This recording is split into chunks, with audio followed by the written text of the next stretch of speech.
a history of SS, that Heydrich was, of course, German elite, relatively educated. Privately, he played very well violin, and in the evenings, he used to gather with his SS friends, and they have some kind of amateur constituted string quartet, and they like to play what is, my God, unfortunately I must tell you, is generally admitted one of the top achievements of Western music, late Beethoven's string quartets. Now, I found this to be some kind of, let me call it, ontological scandal, you know. Like, how is this possible? This is not just that not even scum, a totally evil man like Heydrich, you know. Again, the one who organized planned Holocaust can maybe authentically enjoy, appreciate such beautiful music. Because here I want to resist the temptation which Huxley was not able to resist. His solution is, this only can mean that Christian or Catholic spirituality is not authentic. He didn't want to admit that you can have it both together. So this is why, as you maybe know, he moved towards the Far East, no? Meditation, Buddhism, and so on, thinking that his idea was this one, that Christianity is too much focused on suffering, of following the path of Christ, identifying with suffering, that this makes it potentially pathological, while this more peaceful, withdrawn, Oriental spiritual attitude can do the job better. Here I have another bad news for you. I always like to mention this book. I hope some of you know it. Brian Victoria, who is himself a Zen Buddhist monk. You really should read this book. It's called Zen at War. You can find it. I think it's reprinted all the time. It's widely debated in Zen and generally Buddhist circles. It's not a big theoretical book. It does something very modest. It looks in detail on how the Japanese Zen community, they were relatively strong, I think around 10 million more, related to Japanese imperial war conquest, first war with China, then World War II in the 1930s and 40s. And the result is pretty depressive. Not only they tolerated it, but apart from literally 5 or 10 dissidents, they unanimously supported the war, not even this, but even provided tools like advices to make war more efficient. For example, now I will be really evil, I'm sorry if you already know the story. Do you remember, if you are old enough, some of you are, most happy for you not, in the old hippie times, he was very popular. Who is he? Daisetsu Teitaro Suzuki, D.T. Suzuki, you know, the great Zen popularizer. What people tend to forget, but he was honest enough to admit this, he never denied it, that in the 1930s and 40s, early 40s, he was totally supporting Japanese military imperial politics, and not only this, but even gave active advices about how to render it more efficient. For example, I quote this, I forgot which one, in 2-3 of my books, this wonderful passage from Suzuki, where he says, again, it's the same problem as I mentioned before, like imagine yourself in battle.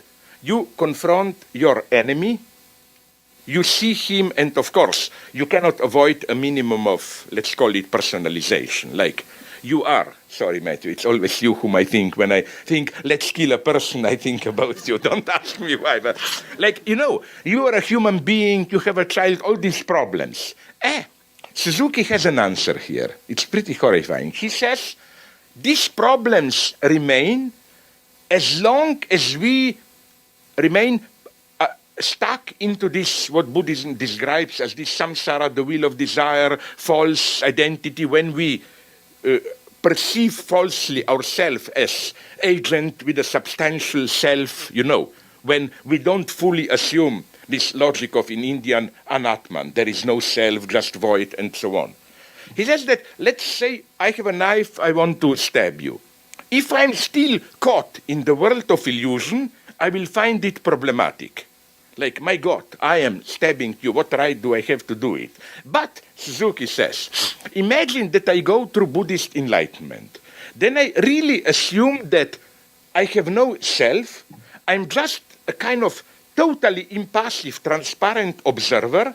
And the world also, reality, loses its substantial weight and becomes just a dance of phenomena, popping up here, disappearing there. And then he says, if you really assume this existential experience, then it becomes much easier. Suzuki, provides a wonderful description. He says, it's no longer me deciding to stab you. It is, as he says, a knife in my hand as part of a cosmic dance is moving in space, and as part of the same dance, Matt, sorry, your body hits my knife and I'm for nothing in it, I'm just this totally enlightened observer and so on and so on. Now, let's avoid a misunderstanding here. I'm not saying, I have immense respect for Buddhism. I'm not saying, Buddhism, theory of Japanese militarism or whatever then.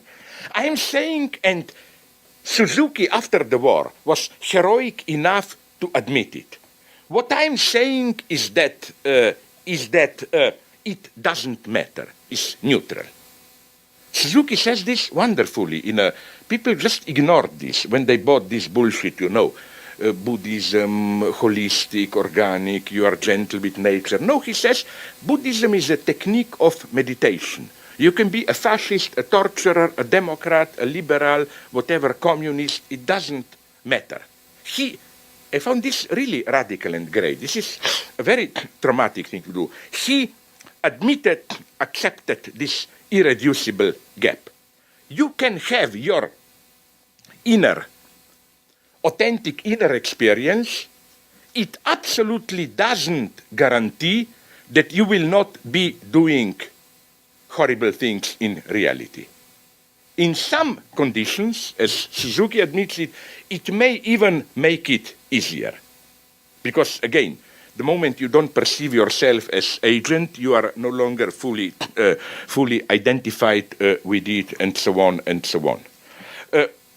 So here I have a more general problem about where we are today. Here I have a problem with my personal friend, but we have some theoretical conflicts, Judith Butler. I don't know if I mentioned this. I appreciate her very much, but not the usual books, which are more her. For example, the books that I like by her is her first book, Subjects of Desire, which is, I think, a very good reading of Hegel. That's what I appreciate in her. She's really deep in her heart a Hegelian. And once she told me, Slavoj, you must really hate me. I said, no, you may be evil, but you like Hegel. Somebody who wrote such a book on Hegel cannot be totally evil. Then we embraced, we were friends.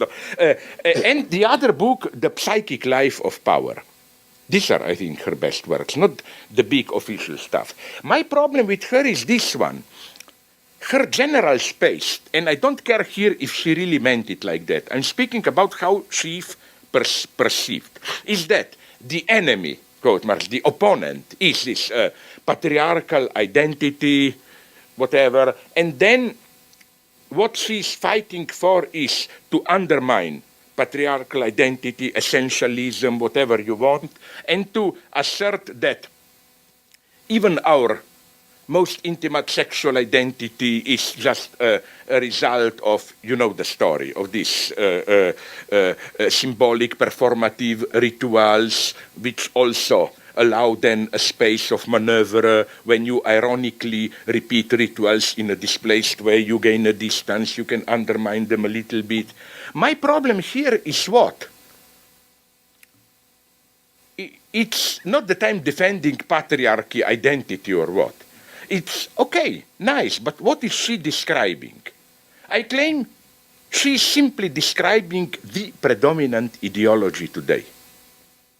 I don't think our societies today still require this standard patriarchal identity attitude, like each of us has an eternal essential nature or whatever and so on, what she is attacking all the time. I think that precisely what is predominant ideology telling us? It's what I like to call this enlightened Western Buddhism, Society is no longer telling us sacrifice yourself for a higher cause or what. Society is telling us something like be truly yourself, be authentic, experiment, create yourself. Don't get stuck in one identity.